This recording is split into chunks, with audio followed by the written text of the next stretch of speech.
Anzac Day 2019.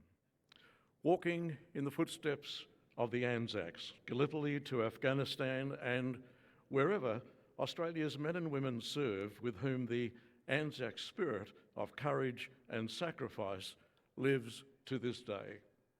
Our footfalls this morning in the dark, in silence, countless footfalls.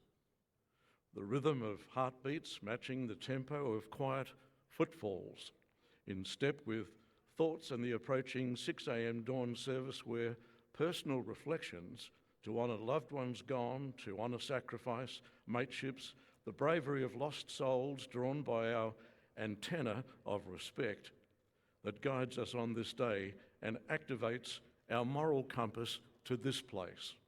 Welcome to the Shrine of Remembrance. Good morning, one and all.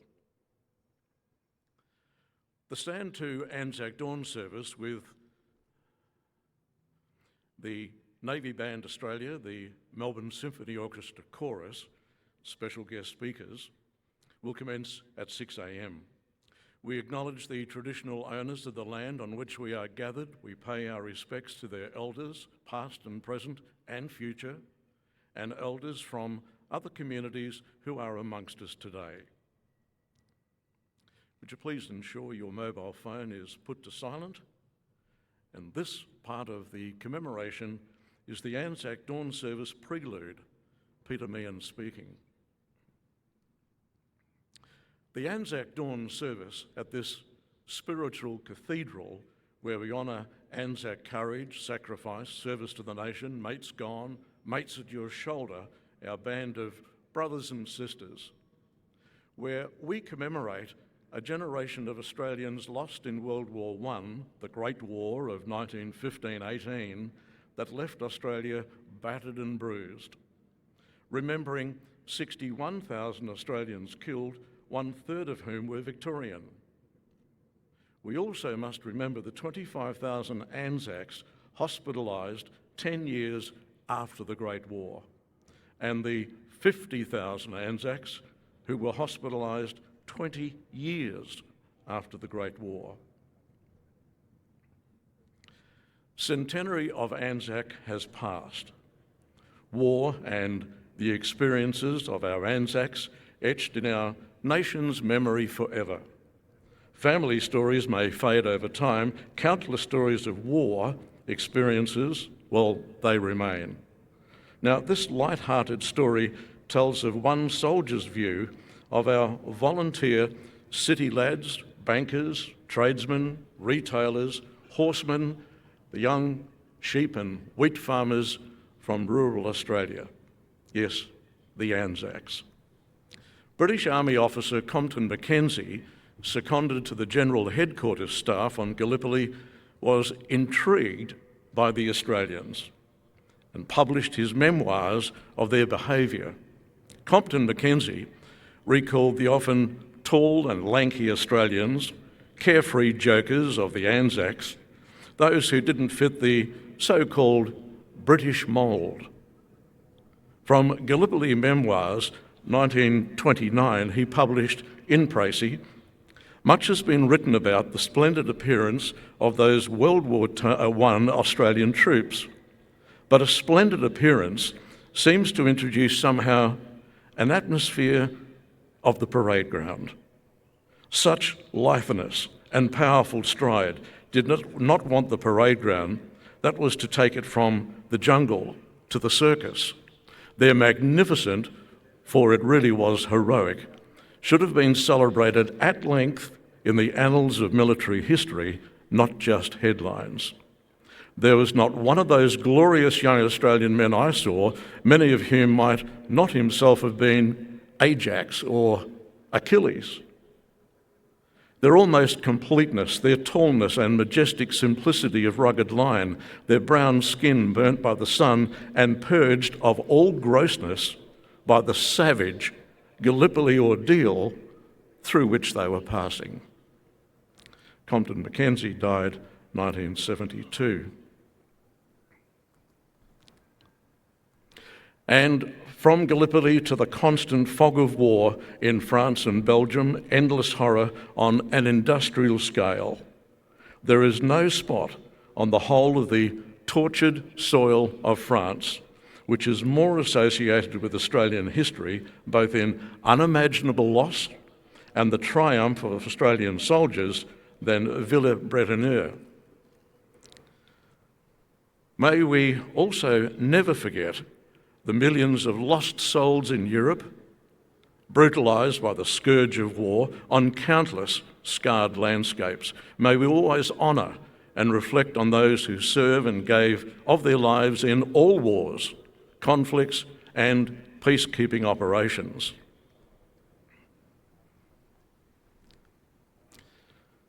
October 1918. 6 weeks before the armistice, there were about 100,000 Australians serving on the Western Front under the command of Lieutenant General Sir John Monash. With only 5 weeks to the armistice, the 5th and 7th Brigades, made up of no more than 2,500 men, successfully attacked the Hindenburg Line. A little over 4 weeks to the armistice, 21st, 24th Divisions and 2nd Pioneer Battalion struck the village of Montbriand, east of Amiens.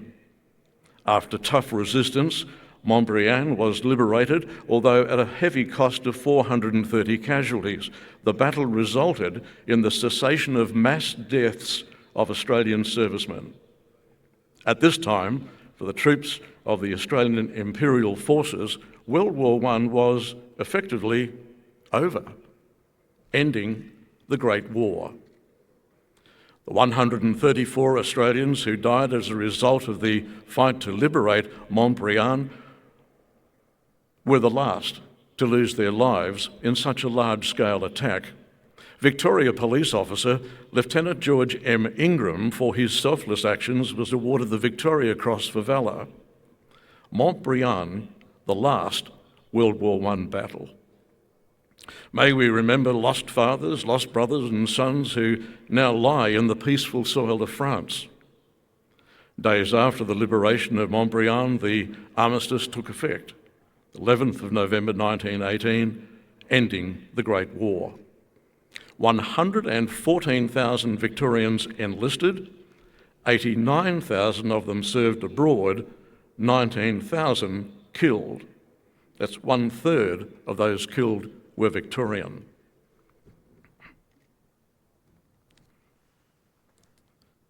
Last month, Australia lost a great Australian, writer, family man, historian, newspaper man, and leader of others by example, former Melbourne Sun News pictorial writer and editor of The Age, Les Carlyon. Now, Les never took himself seriously, only his work.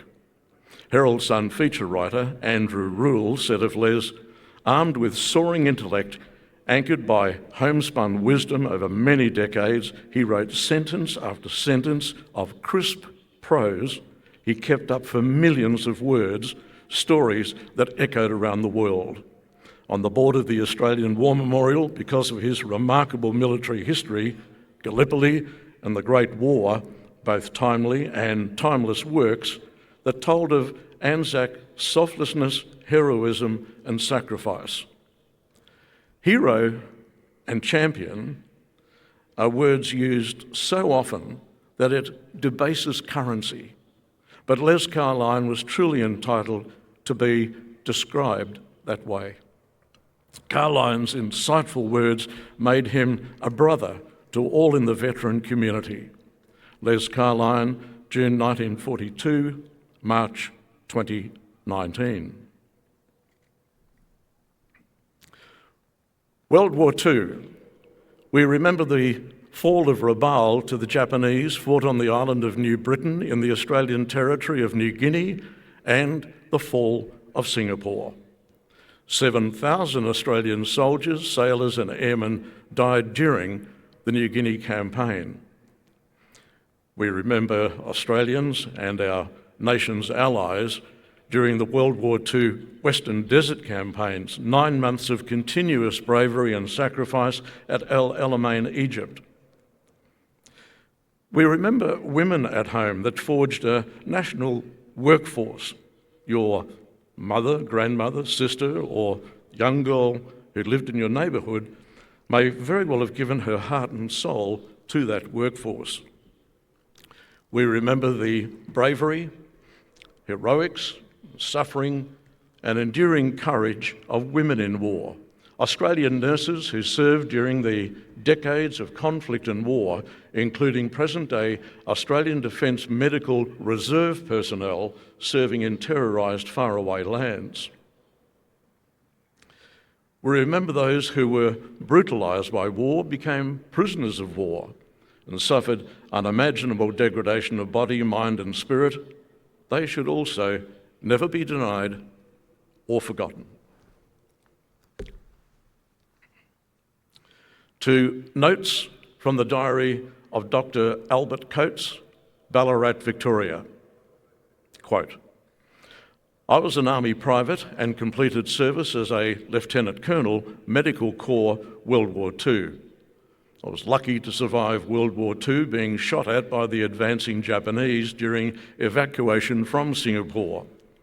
I became Chief Medical Officer with prisoners of war in the Burma jungle, where thousands of POWs suffering malnutrition were forced to labour on the Japanese Burma-Thailand railway. Medical arrangements were negligible. Our group worked selflessly with POWs, most grasping at survival from disease and brutality. The Japanese promised rest after the Burma-Thailand railway was built. That promise proved to be true. POW bones rest in Burma today. After the battle for Australia, I returned to Melbourne as a surgeon and humanitarian. I received letters of thanks from POWs, many of whom were just a heartbeat from death. I didn't care much for recognition. We were doing what we needed to do, care for those who were in hell on earth. May we never forget the support and sacrifice of Allied forces during Australia's 1942-43 hours of need. 1942, Japanese air and ground success gave rise to the Battle for Australia. The Q Hawthorn 39th Battalion on the Kokoda track, where jungle warfare often resorted to hand-to-hand combat until the Kokoda track was back in Australian hands. The guts and courage of the 39th never wavered at Kokoda. Loss of life was such that by the time 39th Battalion withdrew, they could only muster 32 men. 1,666 had served with the 39th. By September 1943, Allied strength provided a turning point in the battle for Australia. Let us remember those who fell during the bloody battles on Kokoda and Salamua in the malaria-infested jungles of northern New Guinea.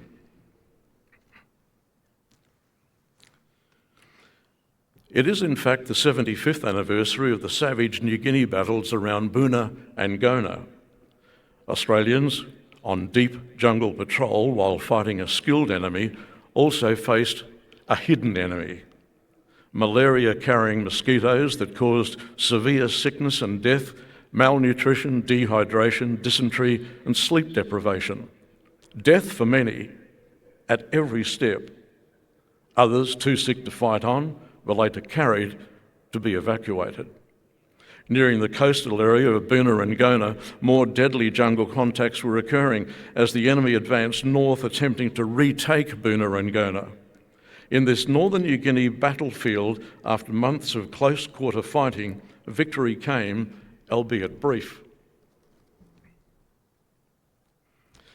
So, to September 1943, Australian forces landed east of Lae, the enemy inflicting numerous casualties. A small contingent of Australians fought inland from Lae to the Busu River, occupied by Japanese forces, where many bloody close contact engagements occurred. A fierce fight with a large Japanese force occurred at Heath's plantation.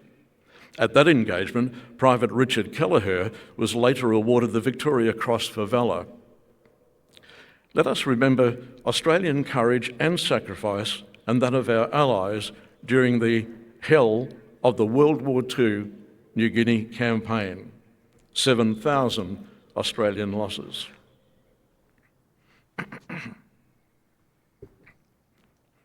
There are countless post-war stories similar to the one I'm about to share. Victorian Jack Bell, World War II veteran and POW, recently turned 100 years of age. Now that's a wonderful achievement in what were a series of survival achievements for the RAAF World War II gunner and radio operator.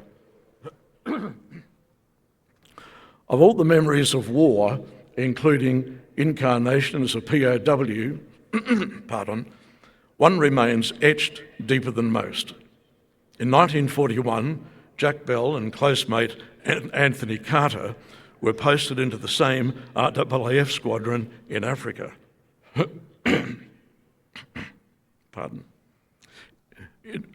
1942, enemy fire over Libya ended the bombing mission and the lives of most crew members, but his mate Anthony Carter unfortunately killed. Jack Bell survived, shielded from shrapnel by the onboard radio. POW Jack Bell returned to Australia in 1945 for what would be a gut-wrenching experience when he faced Anthony Carter's mother. In Aaron Langmaid's report, Jack said, "Mrs. Carter peered into my eyes, wanting to know why I made it back, but Anthony, her only son, didn't." Now, that will stick with me forever. I watched this young mother's life crumble before me. Jack's closed off by saying, "Time is the healer, but mates left behind are never far from my mind." Jack Bell, who is amongst us, will turn 101 later this year. Congratulations to you, Jack, centenarians and veterans, one and all.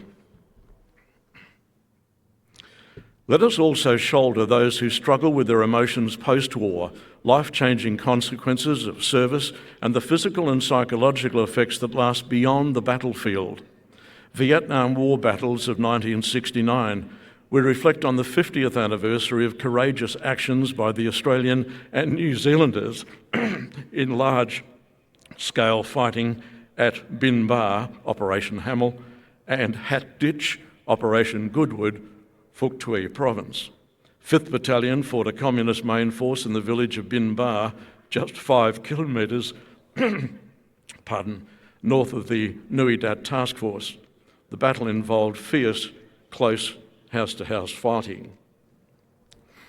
50th anniversary Battle of Hat Ditch, Vietnam, 1968-1969, Operation Goodwood.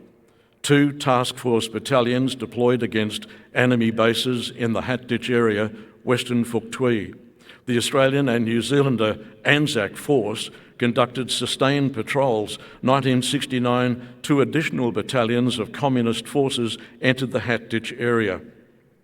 78 days of heavy contact. Operation Goodwood, Hat Ditch, was one of the longest operations mounted. Let us keep a place in our hearts for the loss of 22 Australian diggers and Kiwis killed at Bin Ba and Hat Ditch.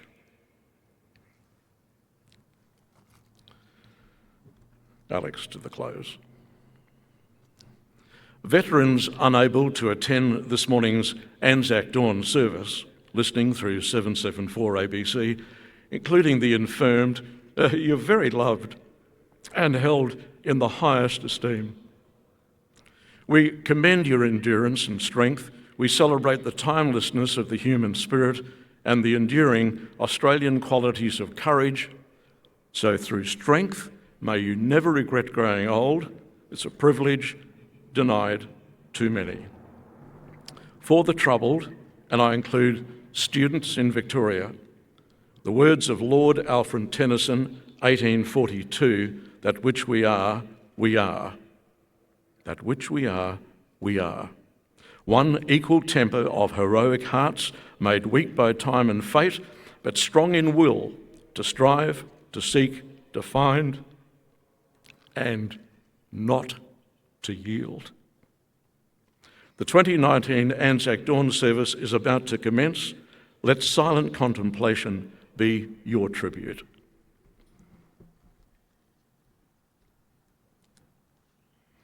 Stand to!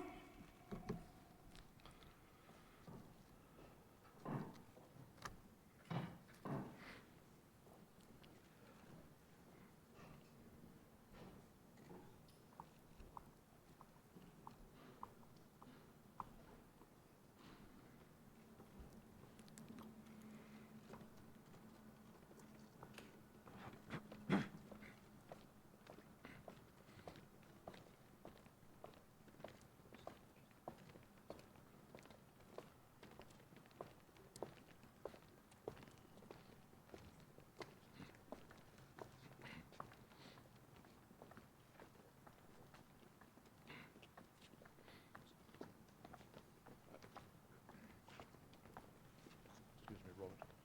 I'll do the introduction now for the reading. The Dawn Service.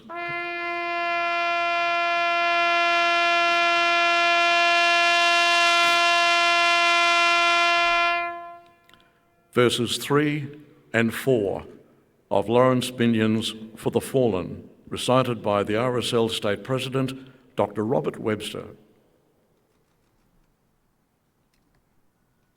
They went with songs to the battle. They were young, straight of limb, true of eye, steady and aglow. They were staunch to the end against odds uncounted. They fell with their faces to the foe. They shall grow not old, as we that are left grow old.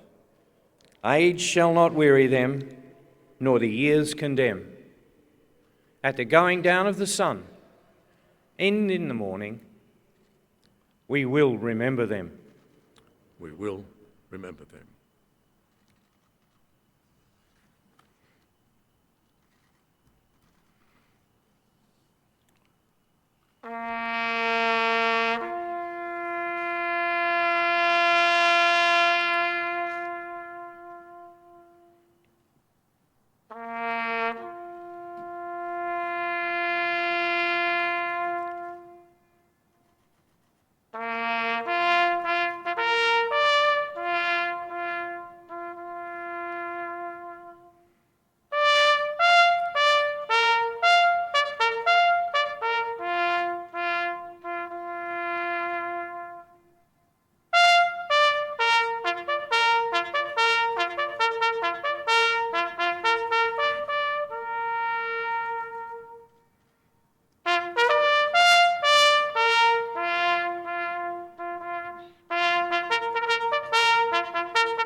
lest we forget. Lest we forget.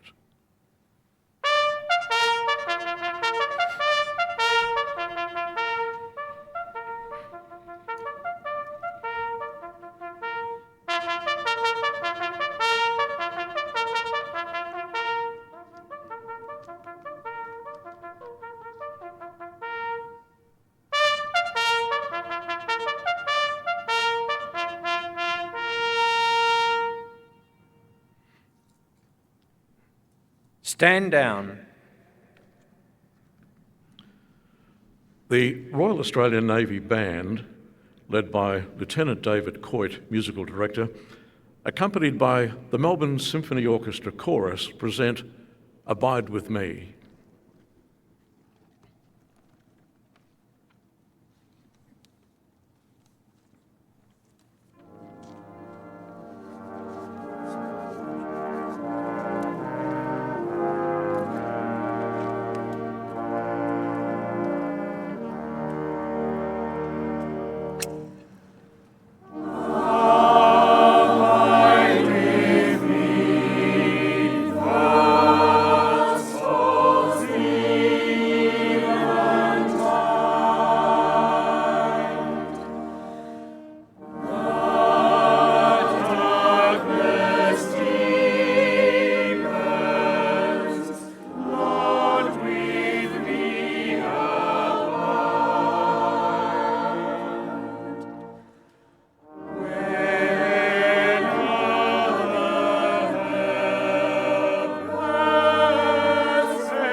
Our guest speaker this morning is the Premier of Victoria, the Honourable Daniel Andrews, MP.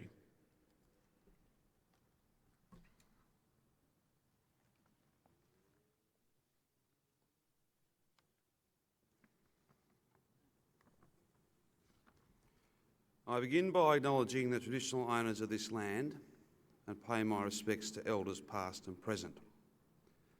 Her Excellency, the Honourable Linda Dessau, Governor of Victoria, and Mr Tony Howard, ministerial and parliamentary colleagues, the Lord Mayor, former Premier and Chair of the Anzac Centenary Committee, Ted Baillieu, Dr Robert Webster, State President of the Victorian RSL, Air Vice Marshal Chris Spence, Chairman of the Shrine of Remembrance Trustees, representatives from our Defence Forces and ex-service organisations, veterans and their families, ladies and gentlemen, boys and girls.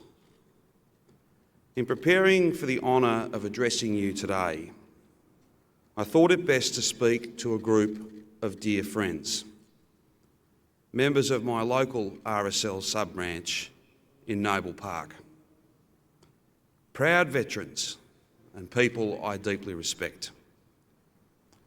I ask them, on this day and with this platform, what message did they want me to send? In response, they told me their stories. Stories of service and sacrifice, wounds and battles, remembrance and responsibility. How they were thrown together by circumstance and forever connected by service. They told me about their families, mothers and fathers, husbands and wives, children and grandchildren. The people in their lives they love the most. People who they say deserve a medal of their own.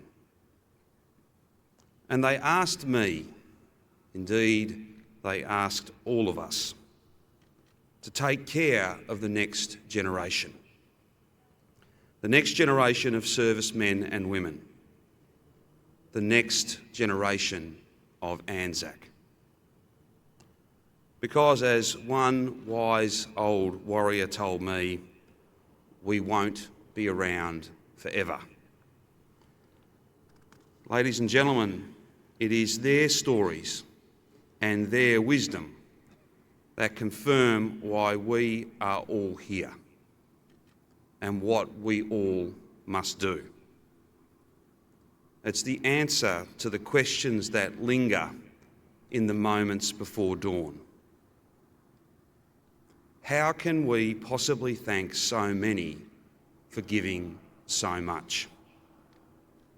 How can we honour those who gave their future that we might enjoy safety and security in ours? How do we express supreme gratitude to those who made the supreme sacrifice? The answer is as simple as it is powerful. Stand here at this hour, in this still, dark, sacred place, and remember them. Remember that they came from every corner of Victoria and Australia, every walk of life, every background, united in their camaraderie, duty, and courage. Courage formed from the conviction that freedom, liberty, and democracy must be defended. A conviction that, together, united, good would triumph over the evils of oppression and tyranny. Remember the fallen. Remember those who served and came home to a grateful nation. Remember others who returned without the respect and recognition they were owed. Remember all who carry the wounds of battle and who, long after the healing, still battle the demons of conflict. Remember those who, with skill and compassion, care for the wounded. Remember those who serve in the defence of our freedom this day and all days, ready at a moment's notice to put our safety above their own. Remember their families, for they make it all possible. Remember too those who fight for the men and women who fought for us, serve and have served for us, the advocates, the champions of justice for our veterans and their families. Remember them all with solemnity, respect, reverence, and gratitude. But perhaps above all, remember that in everything we do, it is for us, each and every one of us, to prove worthy of their service and sacrifice. Worthy in remembrance, worthy in valuing the freedoms they secured for us, worthy in the decisions we make to send our servicemen and women into harm's way, worthy in the support we provide to our veterans and their families, worthy in our individual and shared commitment to equality, inclusion and harmony, our values, our precious way of life. Ladies and gentlemen, let us all remember and cherish what we have been given. The greatest of gifts, secured at a still greater price, lest we forget.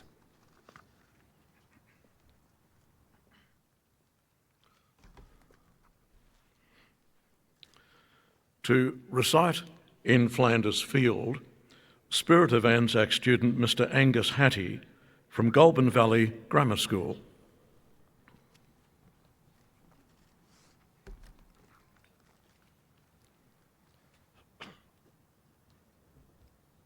In Flanders fields the poppies blow, between the crosses, row on row, that mark our place, and in the sky the larks still bravely singing fly, scarce heard amid the guns below. We are the dead, short days ago, we lived, felt dawn, saw sunset glow, loved and were loved, and now we lie in Flanders fields. Take up our quarrel with the foe, to you from failing hands we throw. The torch be yours to hold it high. If ye break faith with us who die, we shall not sleep, though poppies grow in Flanders fields. The Royal Australian Navy Band and the Melbourne Symphony Orchestra Chorus present Be Still My Soul.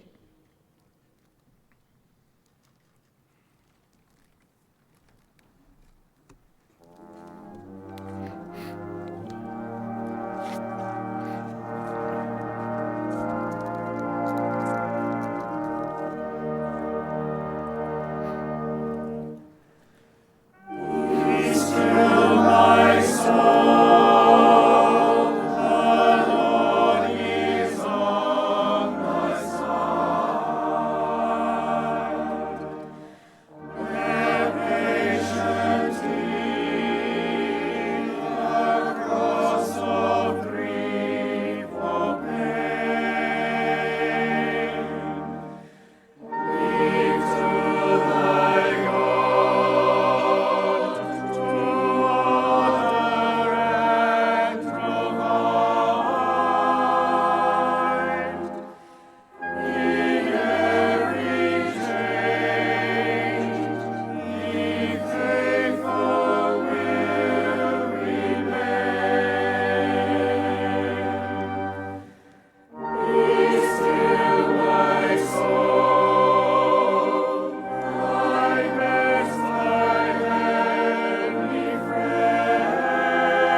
The Royal Australian Navy Band and the Melbourne Symphony Orchestra Chorus present the national anthems, the national anthem of New Zealand and the Australian national anthem.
The official party will now move to the sanctuary, the inner sanctum of the Shrine of Remembrance.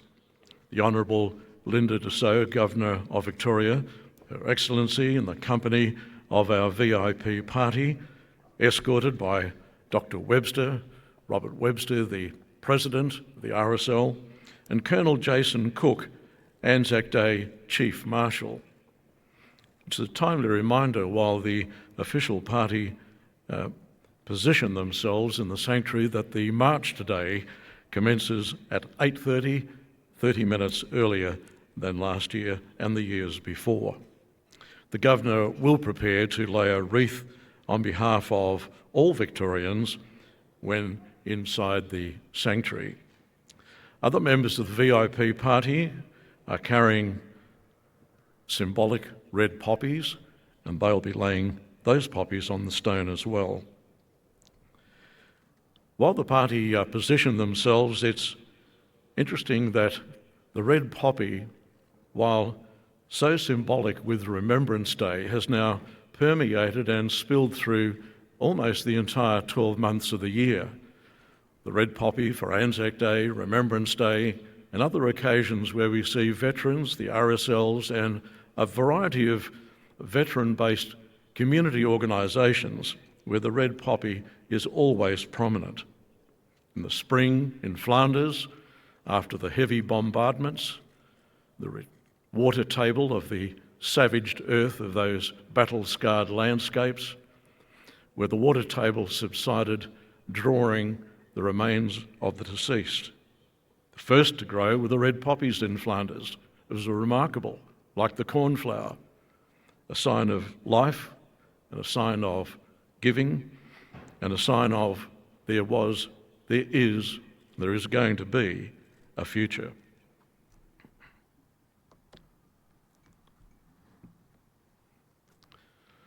So, with the official party in position, the Governor steps forward. The Governor of Victoria will now lay a wreath on the stone of remembrance on behalf of the people of Victoria.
The official party will now begin laying the symbolic red poppies.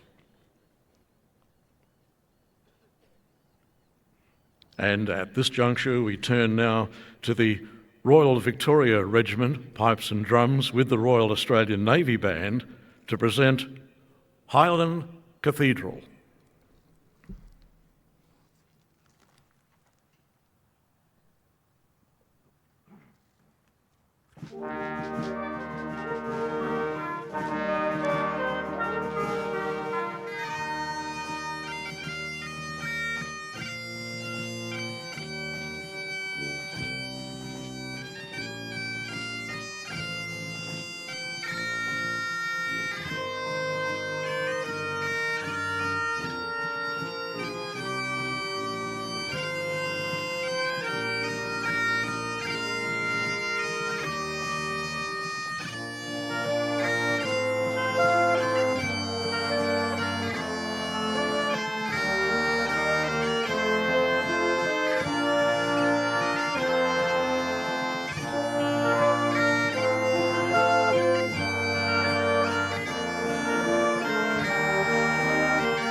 The Anzac spirit, born on the Gallipoli Peninsula, endured on the Western Front, etched in Australia's heart, remains fundamental to the core values of the Australian Defence Force and that of our nation. In the response to the declaration of wars, conflicts and peacekeeping, and subsequent accounts of Australian actions, reinforced the tenets of courage, self-reliance, initiative and mateship. History bears witness to this. The official party has departed the Shrine of Remembrance, and a couple of very important messages now due to some revised timings. By taking advice from the Shrine Guards and the Shrine officials, you'll soon be invited to enter the sanctuary to lay a poppy. Remember, for safety, please take movement advice from the Shrine officials.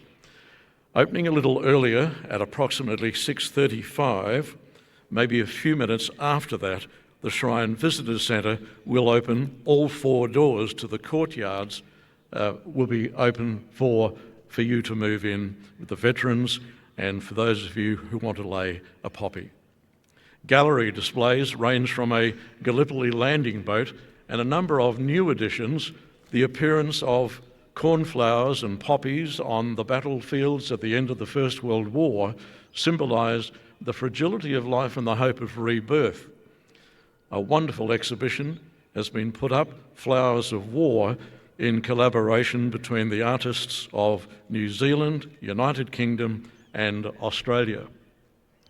Resistance and underground, names used to describe the various secret organisations that arose in Europe, states under enemy occupation during the Second World War.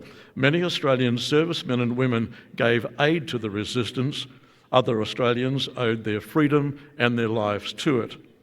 Discover those stories, exhibition inside the shrine for the next month. The Korean War, 1950-53, 18,000 Australians fought in the Korea War, a conflict which claimed 3 million lives, including those of 339 Australians. The clash between North and South Korea remains unresolved to this day.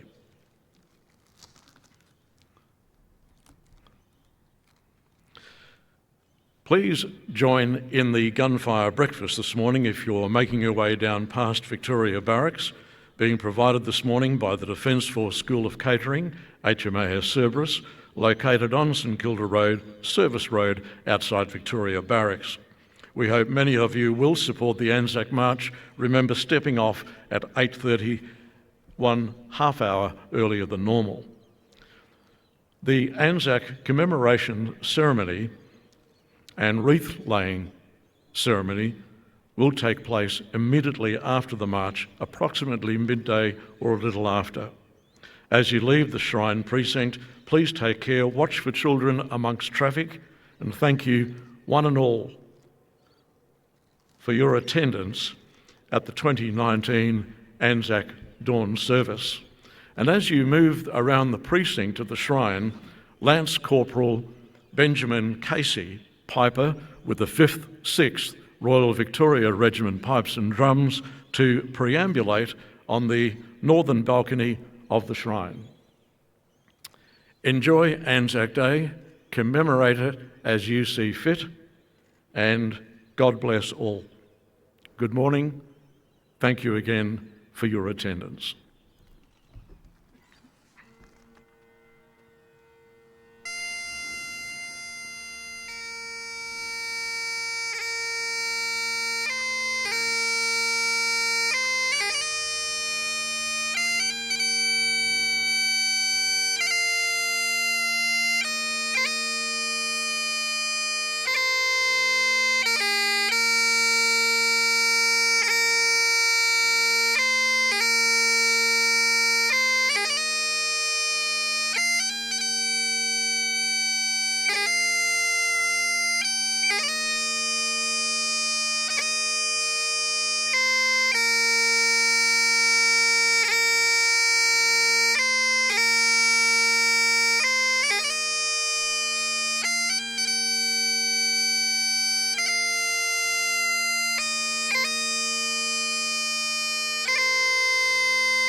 The Shrine has always been Melbourne's iconic building, and in recent years, through the development of the Galleries of Remembrance, we're now attracting a new audience to commemorate service and sacrifice.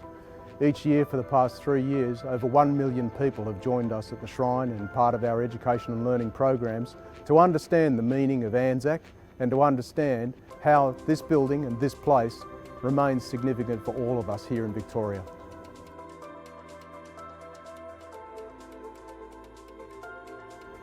In recent times, I've had the opportunity to introduce families to the names of their forebears recorded in the books of remembrance.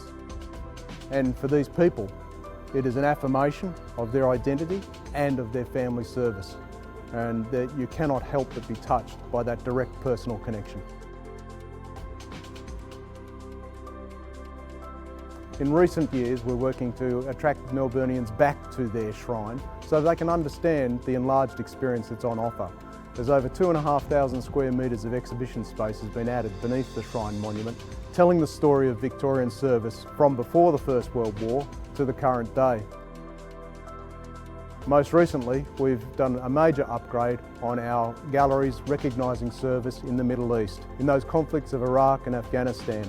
A chance to learn firsthand about what modern era veterans are experiencing and how they are helping to protect our nation.